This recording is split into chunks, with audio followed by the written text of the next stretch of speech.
What's going on, family? Welcome to the Beatdown. It is Tuesday morning. Hey, riding with me today. Appreciate you. We're going to have a good time.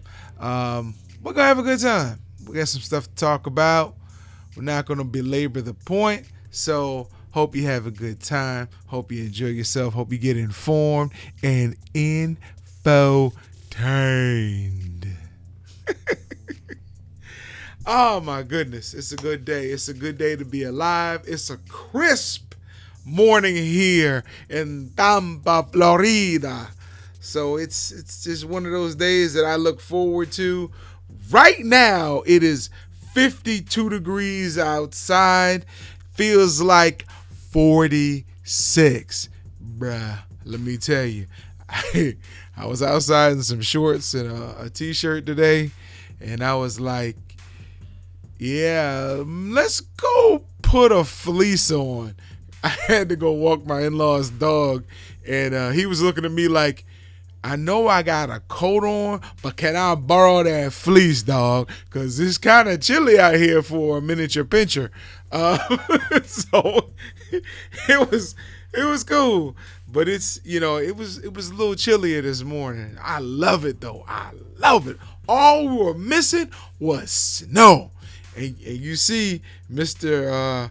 Warm Weather in here. So he'll be in a little later, I guess, after he warms up. But it's just a wonderful, wonderful day outside. Just that cold air just brings you alive. Just wakes you up. It's great. It's great. You know what? I got to give this to the weather. Yes. And that's not enough. The weather also deserves. I got soul and I'm super bad. Yes. Love the weather. Thank you, God, for this weather. Appreciate you. And again, appreciate you. My daughter loves it, but she was a little disappointed because with the wind, she really couldn't see her breath when she blew. And she was like, Daddy, it feels cold enough to see my breath, but I can't see it. It's just great to be alive. Great to have children. All right. We're going to get into this. We're not going to keep you and hold you up and listen to me go on and on about stuff that doesn't have anything to do with combat sports, but it does have to do with life, which sometimes can be a combat sport to those of you getting married. All right, let's jump into this. Be right back, family. Love ya.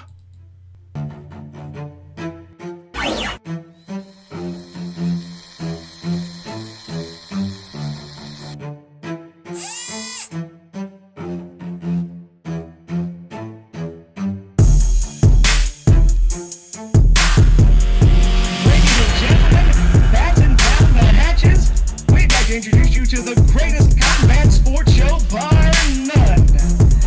You are now in the Beatdown. You wanna get beat down?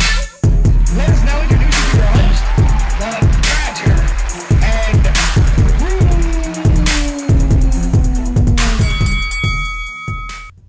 Hey, look.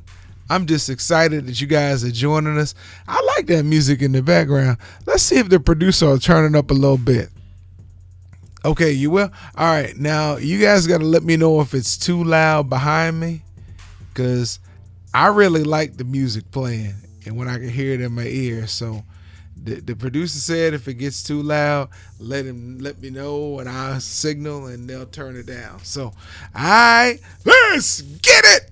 All right, so we are going to deal with the UFC coming up this weekend, but we have some interesting little bit of fallout from the Royal Rumble, and as well some comments that some former WWE wrestlers made about AEW. And a response that was surprising to me by a former WCW world champ and WWE Hall of Famer who came in on the side of AEW. Shocked the mess out of me. So you know what? let's kind of jump into that. Bob, let's see, he's going by so many Rays. Bubba Ray Dudley, best known for ECW fame of the Dudley Boys, also went by Bully Ray in Impact Wrestling. He made the statement that AEW wrestling is a little too indie-ish, meaning it doesn't have the professional look that is needed. So it's interesting because that's part of its flavor. And you do have some consummate professionals over there. You have some people who have been in WWE. You have some people that have been in WCW, and in both. And they've been in the indies. So they carry that same caliber into the ring.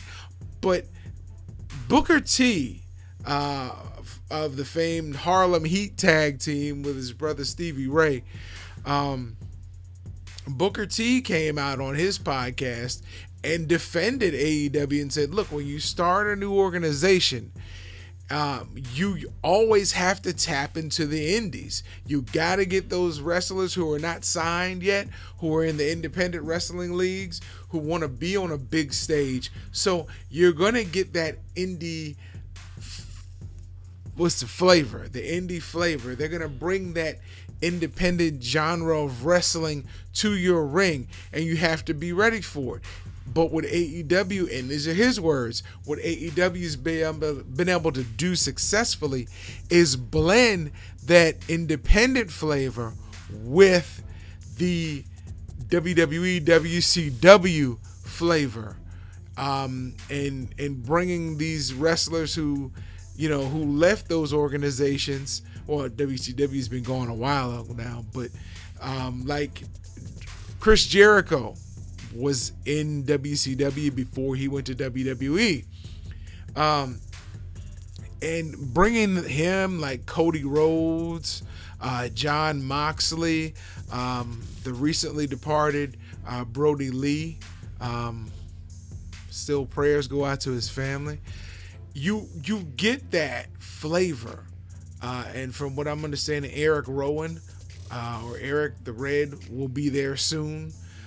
You get that professional, that WWE flavor, but it's blended with those independent wrestlers, so it still gives you a sort of honesty in the ring. It doesn't give you that full scripted feel, which is great. This is great because you hate to know what move's coming up and how the people are going to react to the move.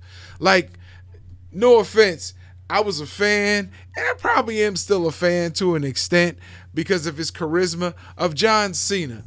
But John Cena, the weakest move he ever had was the 5-knuckle shuffle.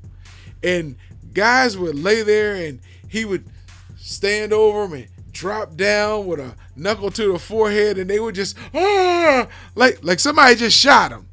And I was like, come on, dog.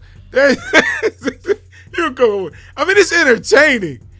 When you see it live, I can attest it's entertaining. But when you watch it on TV, it's like, it's a build up, and it gives the fans a chance to exert the energy from all that beer they've been drinking.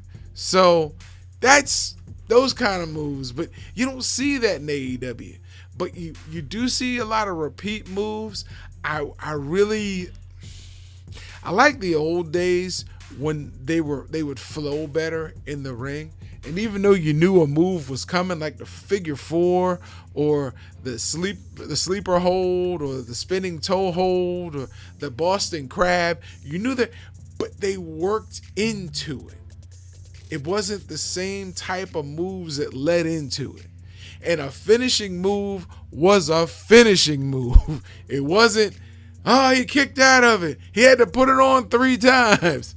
But listen, I give AEW all the credit in the world for tackling the giant, which is WWE, and hanging in there, and not just hanging in there, but putting a really good product out there every Wednesday night. So shout out to Tony Khan, Chris Jericho, Cody Rhodes, Matt Jackson. Shout out to you for having the guts, the cojones, the huevos to do this, because it's giving somebody a really good alternative to watch. So, listen, the Royal Rumble is still being talked about. Especially what I talked about yesterday about the Roman Reigns match with Kevin Owens. A lot of people thought Reigns was going to drop the title to Owens, and realistically, if they had kept with the integrity of the wrestling business, it should have happened when Rollins and Paul Heyman could not get those handcuffs off and he could not get up. He should have at least stood, crouched like he ended up doing around the 20 count. That was horrible. It was horrible that they let that happen. And they should have just dropped the title at that point. If he needed to win it back, let him win it back the next day on Raw. Let him win it back, or on SmackDown rather. Let him win it back the following week. But you took the integrity out of the title when you let that thing just hang the way it did. It was pretty sad. It is pretty sad. If I'm nothing else, I'm fair and honest. It was sad to sit and watch and go, oh man, the referee just stopped counting at 6 and was looking. It's like, dude, do something. It restrained it. Try to check on the other wrestler if need be. Check on the other official. Have the other official flail or something to distract you to make it say, oh, that's why he stopped counting. Okay. And then when you come back, maybe we're in a better situation. I mean, unfortunately, on the pay-per-view, you can't go to commercial. So it is what it is, what a TI is. All right, so we're not going to belabor that. We're going to move on. But, yeah, it was a good Royal Rumble except for that. Hey, for those of you who have not seen the Fighter Share Report in a while, please watch us on Sundays at 11:30 a.m. Please watch us on Wednesdays at 11 a.m. That's tomorrow. So, it's our more formal show. It's a faster show. It's segmented. It's built for regular television, which we're working on getting that there. But we have a new intro. So, tell somebody who may not see it to tune in right now, to follow the show. And watch this show right now, because we're going to play that intro. We want to get your opinion on that new intro. So go ahead. Let somebody know right now that we're getting ready to play the new intro, but just tell them to tune in. Tell them to tune in right now and watch this, because they're not going to want to miss that intro. I'm going to give you all a few seconds, okay?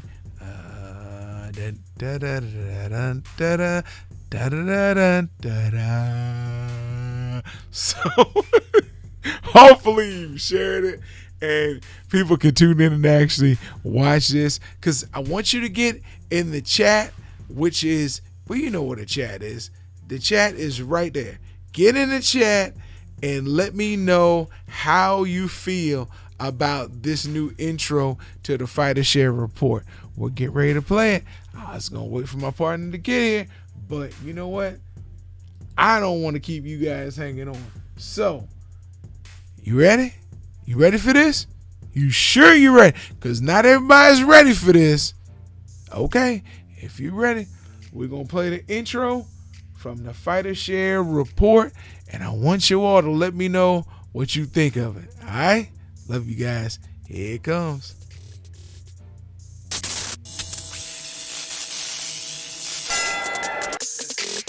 It can stay in the 30s. I'm good with it. 20s, 30s, I'm good with it. When you got that natural installation, bro, it's cool. I get it. Real men come from the north, so we can deal with. Oh, there we go. Okay, there we go. That sums it all up. Let's we can deal with the cold.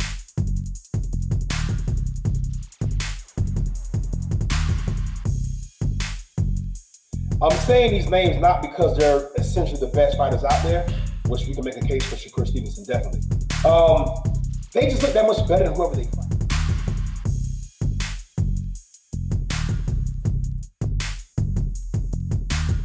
I think you might want to keep this thing on the feet and stay any way possible. Stay away from that guillotine choke. he was squeezing Buddy's face in the last fight and put him out. Come on, dog. Let's fight. Welcome to the Fighter Share Report.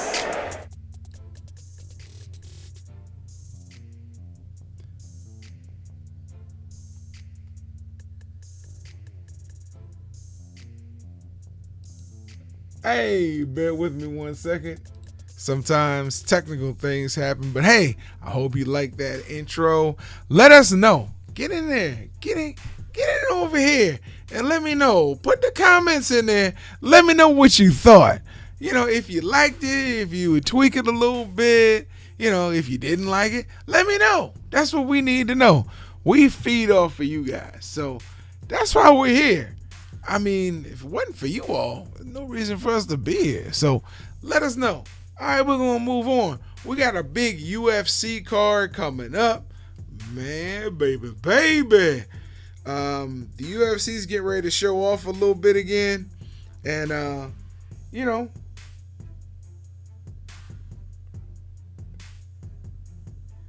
we're going to go ahead and jump in. Now, on the 18th, it's the UFC Vegas 18. It's going to be on the 6th, which is Saturday evening. I don't think, Whoa, wait a minute. Times have changed. Okay. Prelims start at 5 p.m. 5 p.m. That's when the prelims will start. The main card starts at 8 p.m. It's going to be a good card. Some names you may go, who? But trust me, these are going to be some good fights. Let's see. Main cards on ESPN Plus, and so are the prelims on ESPN Plus. So if you subscribe to that, you're going to get this. All right. The main event, we have heavyweights. Alistair Overeem, who is a veteran. He's been around, I mean, wow. It's it's been a while since he's been in but he has fought during the pandemic and he beat Walt Harris. I think that's his name. The big ticket. Alistair Overeem knocked him out at the beginning of the pandemic. Alistair's he hangs around and keeps getting, mentioned in that title picture. He'll be fighting Alexander Volkov. And you have a lot of people who are not giving Alistair a chance. And I'm wondering why, because every time you count Alistair out, he wins. So it's probably not to Volkov's advantage for people be underestimating Alistair Overeem. But hey, it is what it is. It's going to be a good fight. Alistair has good hands, good feet, good striking, good jiu-jitsu. He's just up there in age, but overall, he can still hang with most people. Alexander Volkov, big, strong, rugged, good striking. It's kind of what you look for. He's Russian. It's going to be a good fight. That heavyweight fight is going to be a really good fight. It could go either way, in my opinion. And then you have in the co-main, Corey Sandhagen versus Frankie the Answer Edgar. Frankie Edgar's another guy. Every time you say, okay, he's washed up, he comes back and knocks somebody out. It's amazing. So, again, the co-main, good fight. Main, good fight. It's going to be a good card. Then you also have Marion Renault versus Macy Chiasson. I will become more familiar with them before tomorrow and Thursday's show. And you have Alexander Pantoja versus Manuel Cape. I'm not sure. But again, those two fights, I will become better versed before our next show in those fighters, so I can give you a better breakdown. But that's going to be the big UFC card coming up this week. And then UFC 258 comes up next weekend. Like I said, my wife, her Valentine's Day gift is going to be watching some pugilism. So I hope she's ready. But you're going to want to see that card because next week we'll be talking all about it. Kamaru Usman versus Gilbert Burns. Been waiting for that fight for almost a year. That's going to be, if all things hold accountable, a slobber knocker. I mean, straight up punches. Yes, and they can both wrestle extremely well. I'm excited about that one already, and that's next week. So I'm trying to contain myself and not get all excited and lose my faculties and start drooling because I'm ready for that fight. That's going to be a good card. We'll be able to really get into that more next week, but I'm looking at the card and it's going to be an excellent card. And keep in mind, March 6th is the big card, probably the biggest card of the year right now. The biggest card of the year right now. And I'm saying MMA or boxing is going to be on March 6th. And it's going to be an MMA event, UFC 259, baby. 259. You want to get ready for this one now. And I don't know how to, I can't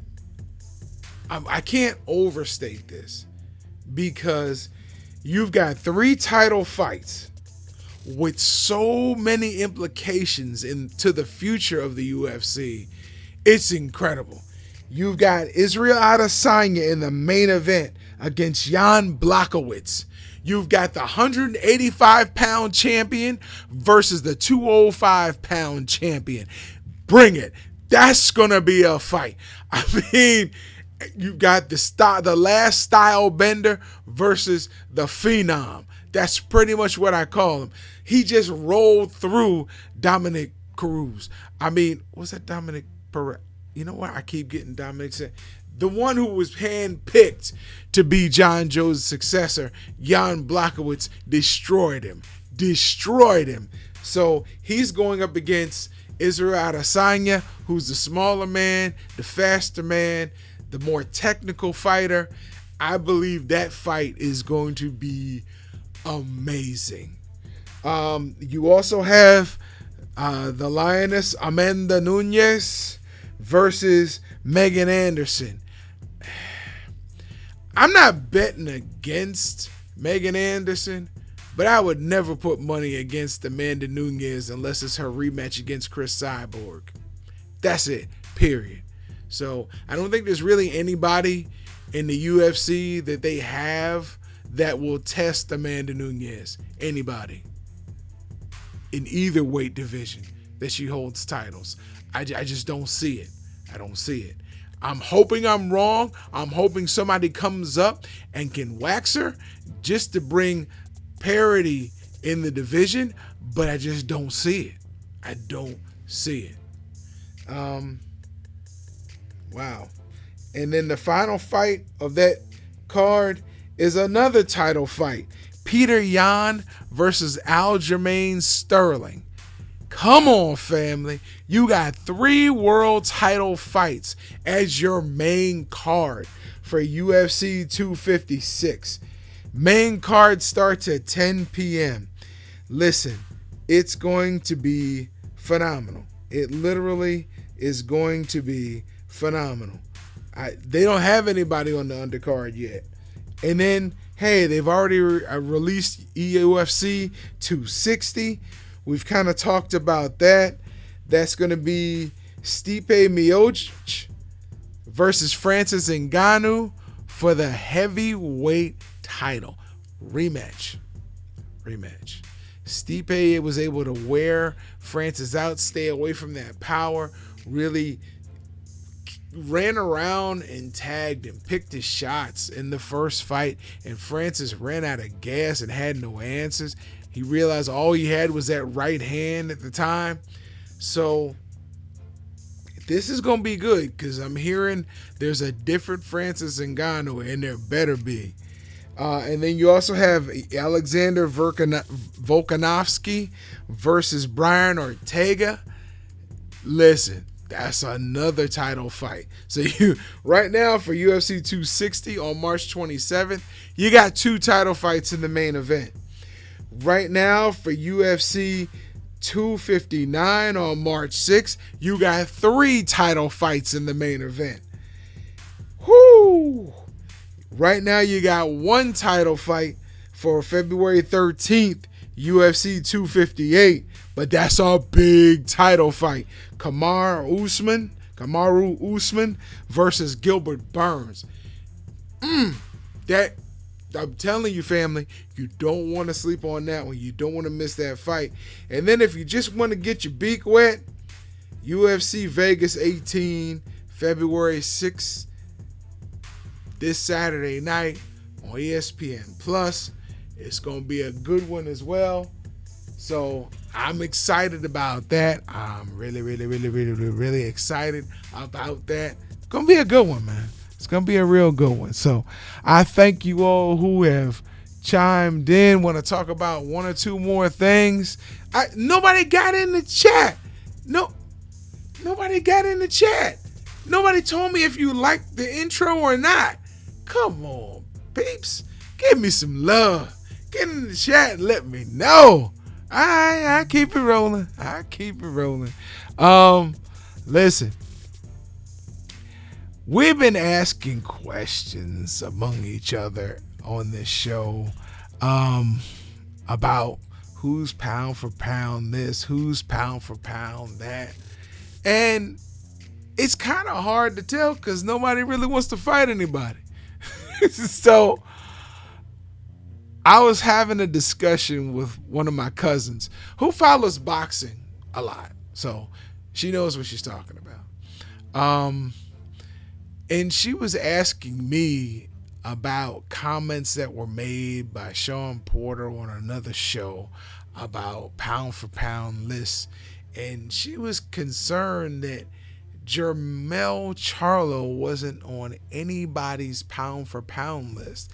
Neither was Teofimo Lopez on anybody's pound for pound list, including Sean Porter. But they were loaded with contenders, except for Canelo. Canelo was on there. Terrence Crawford was on there. Some of them didn't even have Earl Spence on there. I think you got to consider the source, and this is where I'm coming from on. This is the meat of this conversation. You have to consider the source. When you look at people's pound for pound list, you look to see who pays them, who they're aligned with.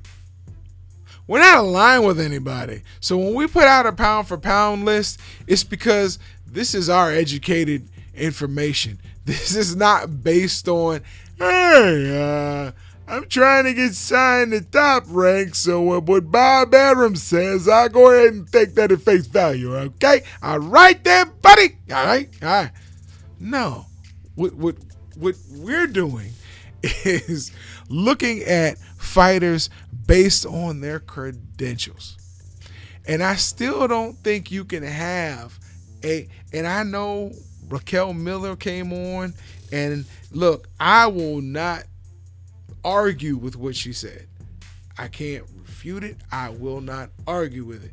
She's shown us nothing but integrity. So when I asked her about Claressa Shields, and she said what she said about Claressa not wanting to fight her, I get that. But when we're talking about putting her on the pound for pound list, we're talking about the number of titles that she's amassed over this time and looking at her record.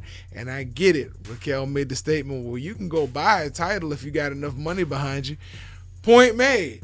But there are some women through history that have belonged on the pound for pound list. And until we get Claressa in there and somebody beats her, she's got to be on the pound for pound list. Look, you can go through and find men who have been on the pound for pound list, and if you look at their careers sharp enough, you'll find they ducked somebody who they knew they didn't want at the time or whenever. I always reference this. Floyd fought Suleiman Canelo Alvarez before Suleiman Canelo Alvarez became Canelo, because Floyd knew he wouldn't want him later in his career. So he fought him at the best time for Floyd. Does that take him off the pound for pound list? No, because Floyd retired undefeated. So you gotta go some to say somebody was better than him. Now, you look at Canelo now. He's got that one loss. But everybody still considers him the pound for pound best. And he has been picking and choosing and jumping and dodging, yes, I'll say it, to keep that rank. And he's been able to do it. Do I think in my heart that he's one of the best to ever do it? Yes. Do I think there's anybody better than him out here right now? No. There may be some people just as good, but I cannot stand and say there's anybody clearly better than Canelo Alvarez right now. Now, saying that, Jermall Charlo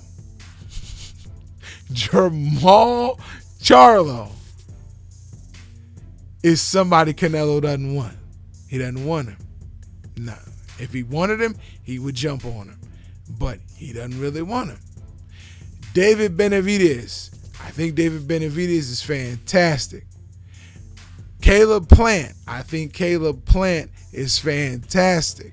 These people are getting or climbing, or some are at that level of Canelo, talent-wise, ring-wise, skill-wise, in one of those categories. But what seems to separate Canelo from most people is he's at the top in all of those categories. He's been fighting for 15 years. He's only 30, or if he's 31, he's been fighting for 16 years professionally, not amateur, professionally. So this is what separates Canelo from a lot of people. But I still believe if we had an overall commission in boxing, overall governing body, that can mandate fights, we would get a clear and concise pound for pound top 10, because you wouldn't be able to dodge. They would sit down, they would come up with a best market price for salaries that each combatant would get, and they would take all the little issues off the table. Where the fight's going to be, how much each fighter is going to get paid, is there a rematch clause, da-da-da-da-da. All these things that people use to keep a fight from happening. Yeah, they would take a lot of the promoter's power away when it got to that point, but that's okay. We, the fan, would get to see it, and that's what we're looking for. We pay the money for the pay-per-views. We buy the tickets. We buy the merchant. We look, we're the ones who spend our money so they can make the money. So when we call for a big fight and we're not getting it, there should be some governing body that can say, hey, why is this fight not happening? Not the WBC deciding, no, we're not going to do it this time, or the WBO or the IBF or the WBA. Listen, it's time that we put the BS aside and we get the best fights in front of the people who want to see them. For decades, we've missed big fights along the way because a fighter really didn't want to fight somebody else, so they politicked. Let's get rid of that politicking and get people in so we can see these fights. It's about time we can see these fights. So in some way, some form, some shape, somehow, we need that governing body so we can make this happen. Oh, speaking of politicking, what's going on there? Man, I can't call it, brother, man. I'm just trying to catch up with you, man. I heard you doing a lot of good work earlier, man, so I wanted to do my best to try to get in here and chap in with you for a little bit, man. Appreciate that. Wow, we're almost up against it. I didn't even look at the. Hey, got a question for you. What's that, brother? What was your major in college? Basket weaving. Okay, what was your other major in college? I was a poli-sci major. All right. So, were you ever like a science fan? Yeah, I always like science. All right. So I can ask you, because you seem to be very astute, very collegiate. That's not what you tell people on this show, but go ahead.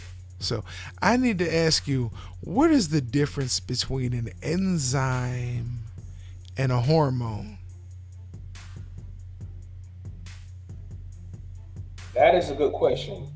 I don't know the difference, but I'm going to take a stab at it. I think hormones are secreted primarily from the pituitary gland, correct? And the hormones are what regulate. The difference is you cannot hear an enzyme. Hey, man, get off this show with that BS, bro. You got to stop that, man. I thought you was asking me a real question. And you go with these crash jokes, man. I just showed up, bro, and this is how you treat me? I should have stayed where I was and act like I was sick, bro. This is ridiculous. Wow. So see, when he pops in and doesn't think about it, he actually laughed. So, I got to cut that up and put it on the promo. Yeah, that was terrible. Listen, I heard you talking about all these great UFC cards coming up. Did you see where your boy, Showtime Sean Porter, gave his daddy, a.k.a. dad, manager, dad, how do you slice that up, direct orders to make the Terrence Crawford fight happen? Bro, you excited? No. Damn. With Sean Porter? But you like Sean Porter, bro. Listen, the only you fight... You tell me you ain't excited for Sean Porter and Terrence Crawford? Stop. I'm excited for Terrence Crawford and somebody with a title. That's what I'm excited for. I'll watch it because I love to see Sean Porter fight. So let me get this straight. So you're saying... Well, let me ask you this. I'm not going to intimate that you're saying it. I'm going to ask you directly. There's a question for you. So you would rather see somebody with a title. So it sounds like you'd rather see Terrence Crawford against Jos Dennis Ugas, who was just elevated to the WBA regular champion, than seeing Terrence Crawford versus Showtime Sean Porter? No, is that what you're saying? You hear me saying I'd rather see Terrence Crawford versus Manny Pacquiao or Earl Spence Jr. You said somebody with a belt. That's the first somebody with a real belt. Yeah, that's. Hey, listen. Remember when Earl Spence told Jos Dennis Ugas that don't worry about it, bro, you ain't gonna never fight me because you got too many losses? Well, guess what? Earl Spence just backpedaled yesterday and said, well, now that you got something I want, it's strap season. So yeah. Does Earl Spence get Jos Dennis Ugas and Terrence Crawford get Sean Porter? Is that what you want? It's not what I want, but that's probably what's going to happen. So Sean Porter will be the consolation prize for Terrence Crawford. I said it, and I'm not backing off of it because Sean Porter has everything to gain and nothing to lose. Right. But what happens if Terrence Crawford loses that fight? Then what do you say? Bye. Do you think Sean Porter has a chance? Yeah. But for someone that loves watching people get punched in the face, how can you not be excited about that fight possibly Listen, happening? Listen. I'm not gonna. I said I will watch that fight. I'll be excited to watch it, but I would rather see Crawford with a title fight someone else with a title. If it's your Dennis Ugas, that's fine. If it's Pacquiao, then that's fine. If it's Earl Spence Jr., that's even better. But so you would not want to see Terrence Crawford versus Keith Thurman? I'm just asking the people in the back. People back there on the TV. People back them asking for them. They can ask for themselves. Let them ask for themselves. It sounds like you just saying that you only want to see Bud in there with Earl Spence. That's what I'm hearing. That's what it's like I'm gathering from you right now. Or Pacquiao. But since Ugas now has Pacquiao's title, since Pacquiao got a legend title and he's just sitting on his butt scratching, yeah, put Ugas in there. Wow. I really want to see. And I got into discussion with my cousin about this. I really want to see the welterweight unified, but the point was made that it might be better if they're not unified, so you'll see more championship matches, more people have an opportunity to fight for the title in each organization. I think the welterweight titles are secure whether we get a unification about it or not, and here's why. Both guys that seem to sit at the top of the welterweight division have already intimated that they're going to move to 154. Earl Spence is going 54 at some point after he probably unifies. So is Terrence Crawford. So if Bud loses to Sean Porter, does he go to 154? No. But if Bud also loses to Sean Porter, you don't see Bud against Earl Spence either. You sure don't? Bud's going to be, excuse my French, but out. Because nobody really wants to fight him anyway. But Sean Porter just likes fighting. So, and here's the thing. If Porter loses to Bud, does he lose his WBC #1 contender ranking as well? I don't know, probably. Especially if Keith Thurman can't get rematch with Pacquiao for that belt. Because I think Keith Thurman is ranked high up in the WBC too. Because Danny Garcia just lost. Right, but Sean Porter became the mandatory for Crawford and Spence. Right, but if he loses, then I think he drops in both rankings. That's risky. That would make sense. That's risky. And then guess what that puts right back in there? Probably Keith Thurman. I have to look at it and see. As long as it doesn't put Danny Garcia back in there, I'm good. Oh, Danny's done. Danny's done. As far as what I mean, and when I say that, I mean loosely as far as trying to get another belt, Danny's done. Okay. Yeah, I don't think Danny gets any more shots at a belt. You think he goes back to 140? No, he's too old for that. But he's a big money prize fighter. So he'll fight relatively anyone, but he can't fight any of the guys in the top 4 because he's already fought them all except Terrence Crawford. Yeah. So maybe why not put him in there with Terrence Crawford? and you know what's funny about that? Both Garcia and Ugas are PBC fighters. Ugas now has a belt, which means that he can actually command more money for a unification fight against Earl Spence. Now, check this out. If you're Bob Arum, how do you keep Terrence Crawford a part of your stable? You have to get him a belt. You have to put him in position to fight Earl Spence. If I'm Bob Arum, I try to get Terrence Crawford this fight with Dennis Ugas because I feel like he can beat Dennis Ugas. And that way he gets another belt. And now he has 2 and Earl got 2. Now we get a 50-50 fight. There's no negotiation. There's no 60-40. If I got 2 belts and you got 2 belts, we busting this thing down the middle. So, but do you think Uncle Bob's going to do that? Listen, that's the smartest fight for Uncle Bob to make. The worst fight will be letting him fight Sean Porter. That will be the worst fight. Because you chance 2 things. 1, you chance losing to Sean Porter because of Sean Porter's style. 2, you chance your Dennis Ugas losing a title to somebody. So more notably, Earl Spence. Right. So now, you still sitting outside of the candy store. Yeah. Huh? Yeah. Let's say if Earl got 3 belts and you got 1, then yeah. Yeah. That's a 25% share of the market. Maybe. So We were talking yesterday briefly about the 168-pound weight class. And I know you keep your ear to the streets.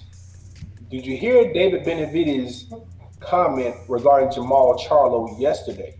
no. He came out and he said, "Man, I like Jamal Charlo. He's a great fighter, but I'll F him up." What else is he gonna say? But that's what I'm saying. We still haven't heard anything from Big Charlo yet. And you're not. Why would I respond to that? Big Charlo he's in a different headspace than he used to be. Well, here's the thing. If you want to fight with Canelo, you're probably going to have to fight Benavidez first.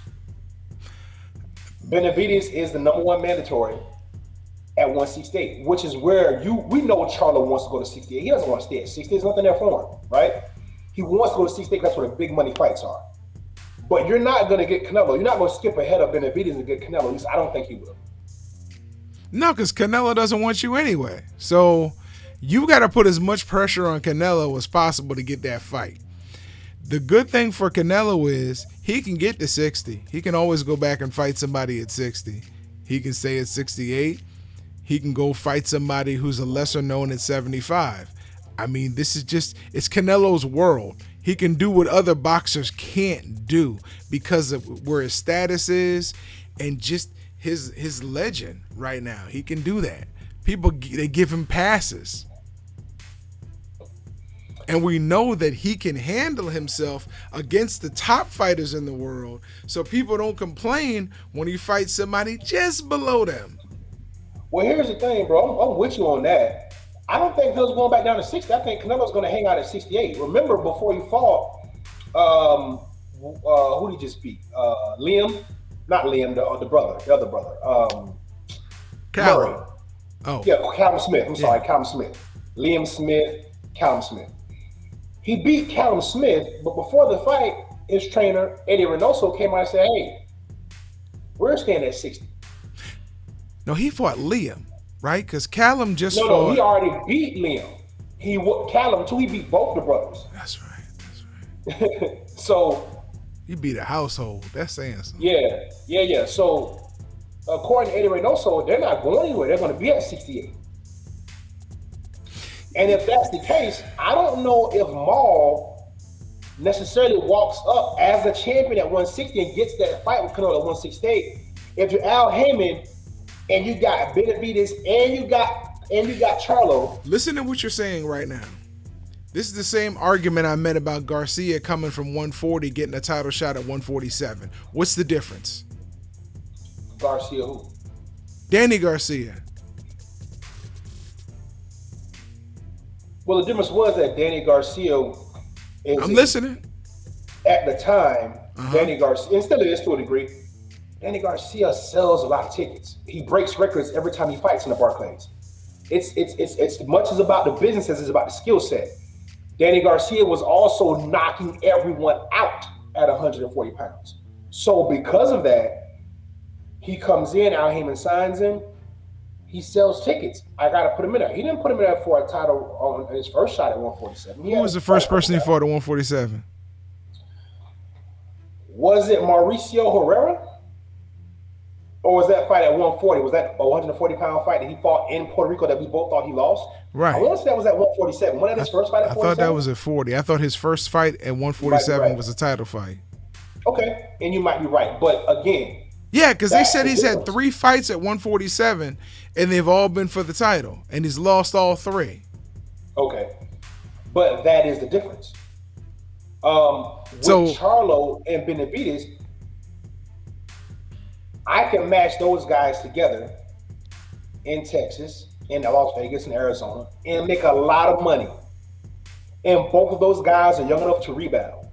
And then I can take the winner of that fight and put them in there with Canelo and make a whole lot of money in Texas or in Las Vegas, whether because both Benavidez and Charlo, they're not Canelo level stars, but in boxing, they both sell a lot of tickets. So if you add, you got two shots. You don't have to put one in there right away. You can slowly lead that thing, man, and make it work, you know? Yeah. And I'm only saying that because he's doing the same thing at 47.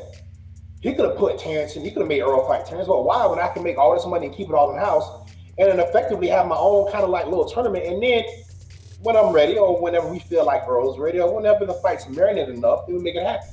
Terrence wants to fight. He ain't going nowhere. Correct. So, yeah. Correct. Hey, shout out to Rick Coleman for your cut. I'm glad you thought the joke was funny, bro. Appreciate that. Cause yeah, got three laughs on that one. What you got to say about That's my guy, that? man. My guy probably working hard watching us, man. But it's what we do. We entertain people, man. So it's all good. Well, I call it infotain, because we try to inform you, even if you don't laugh. If you leave educated, it's kind of like being in junior high school. Listen, your town, your adopted home, with your adopted home team, they're thinking of renaming Tampa Bay to Champa Bay Buccaneers, because they're already excited and feel like they've already won the game. Like the Chiefs aren't going to show up with a high-powered offense. They feel like their defense can neutralize this offense off top, and all they got to do is let Brady score a couple touchdowns, and they'll be hoisting the Lombardi Trophy at half. One thing Tampa has significantly lacked amongst leadership is creativity. Tampa's always been very corny and coming up with catchy names and phrases. I don't like Tampa Bay. That sounds really stupid. But the Bucs are going to win. The Bucs are what? The Bucs are going to win. So they really have already paid off the NFL. That's what you're saying. Bucs. Yeah, this storybook ending has to only end one way, and that's with the GOAT, White Jesus, in the form of Tom Brady, as we know it, riding off into the sunset with a championship. They're not going to lose. Well, I tend to disagree with you on that one. And I understand conspiracies, and I'm usually all for it. But I think the goal was to let Tampa host its own Super Bowl. I don't think they're going to let them win it. Here's something interesting. When you look at the way these teams have played as of late, Tampa's playing better because they're playing better on defense.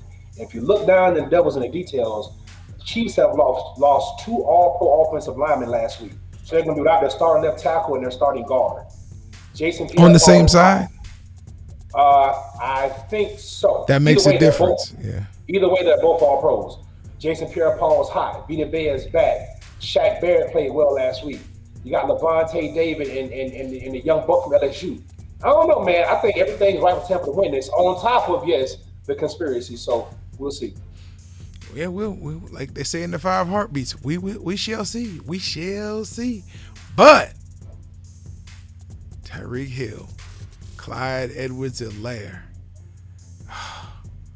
I hear you, bro. Le'Veon Bell. I said the same thing when the Bucs. I said the same thing when the Bucs played the Saints. Alvin Travis Kamara, Kelce. Michael Thomas. No, whole different level. Whole different level. Yeah, but when the Chiefs beat the Bucs, it was a 3-point game. When the Saints beat the Bucs twice, you shouldn't know those games are close. Listen, just saying.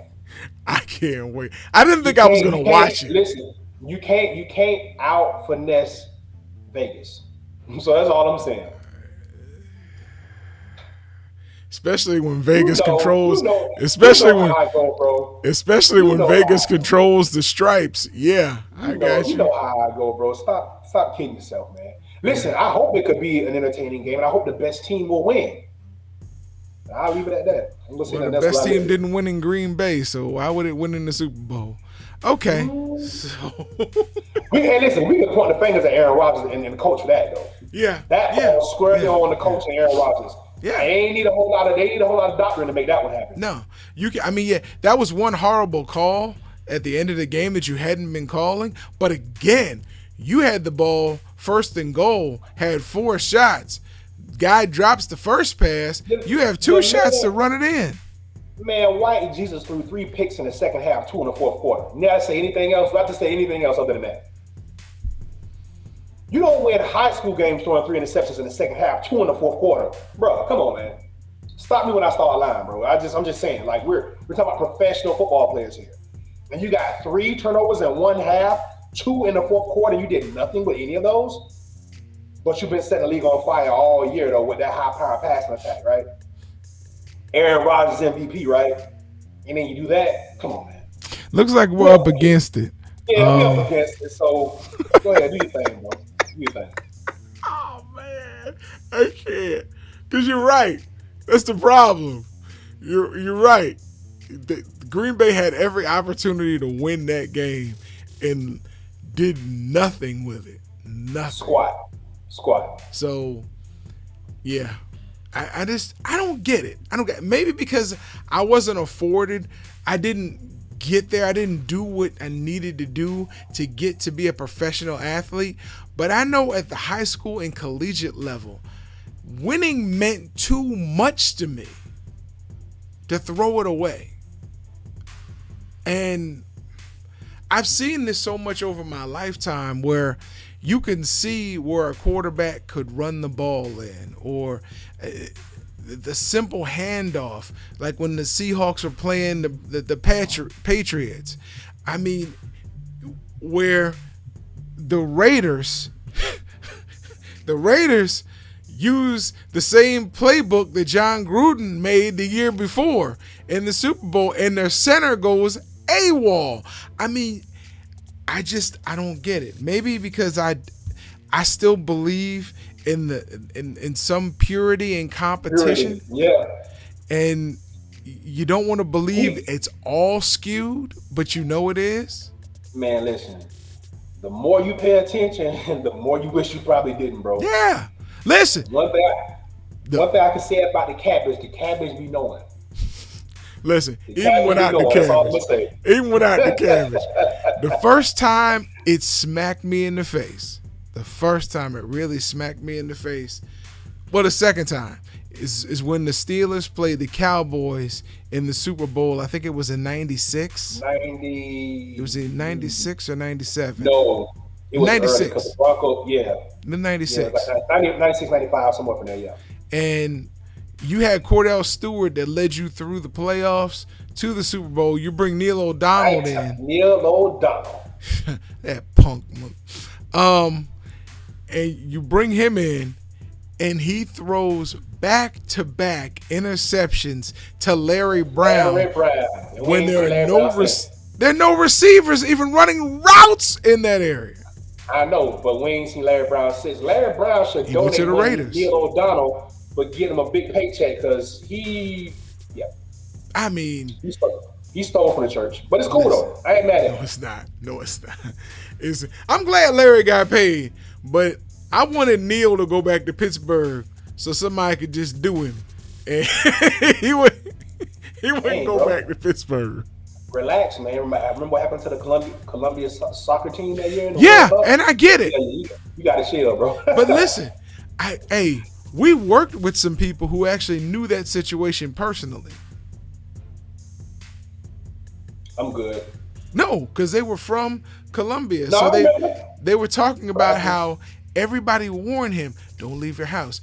We can guard you if you don't leave your house. But he got sick of staying in the house like these people with COVID, and he decided he was going to go into town, and bang, that's what happened.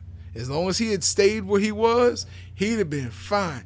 You get an own goal, and that's your national sport, I'd have stayed in Los Angeles. You could have found some Colombians there somewhere. Well, they might have killed you. Yeah, they'd left me here. Yeah. No, they would have left me here. I would have moved some of it. I would have went back home.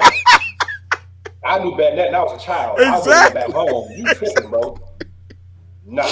That was that. And then when Penn State went undefeated with Kajana Carter and Kerry Collins and Kyle Brady and Joe Jaravicious and LeVar Arrington, listen, when they went undefeated and they didn't give them a share of the national championship and they won the Big Ten and the Rose Bowl, but because Nebraska inked out a win against a Miami team who was not undefeated, who had struggled, but you know the Orange Bowl was in the backyard back then. So I said then, sports are crooked. Yeah, you went a little too personal on that. But no, you're right, though. That particular instance had nothing to do with Vegas, but everything to do with corruption in sports, bro. So, yeah. It was Vegas. That was all the sports writers and coaches polls. It was all bought off. There's no way Penn State shouldn't have got a share of that, bro. That had nothing to do with Vegas. Them old school boys got paid off. That's simple. They wanted Osborne to get it all by himself. So, They want Brady to get it all by himself too. So we shall see. Go ahead, man. We up against it. as my mom said, she was hoping, and this is horrible. I don't wish anything wrong against Tom Osborne. My mom was a little upset when they did that to Penn State. She's like, I hope he swallows his ring and chokes on it. I was like, ooh. I would hope Tom Osborne will not be putting a ring in his mouth. But hey, people do strange things behind closed doors. There's a joke there, and I'm going to leave that alone. Please do. Shout out to everybody who watched today. Thank you to your boy Rick Coleman for chiming in. Appreciate that, bro. Shout out to Mom, Pop, Mr. Arlene, my wife, my daughter, Anita, Audrey, Fighter Share Nation. Thank you for tuning in, man. Hey, man. My dog held it down for the first half of the show. I wasn't here. I came in late, but we got it, man. And I want to give you credit for doing such a great job, bro. I was actually tuning in while I was trying to race through traffic to get here. If I'd have got a wreck, would you cover my insurance deductible, bro? It's hazard pay. I was trying to get to the job. No? You know what? I guess I'm gonna do better than that. I'm gonna pray for you. Well, and there we have it. White Jesus in the form of Tom Brady. No, Please answer my no, prayers. no. You know what?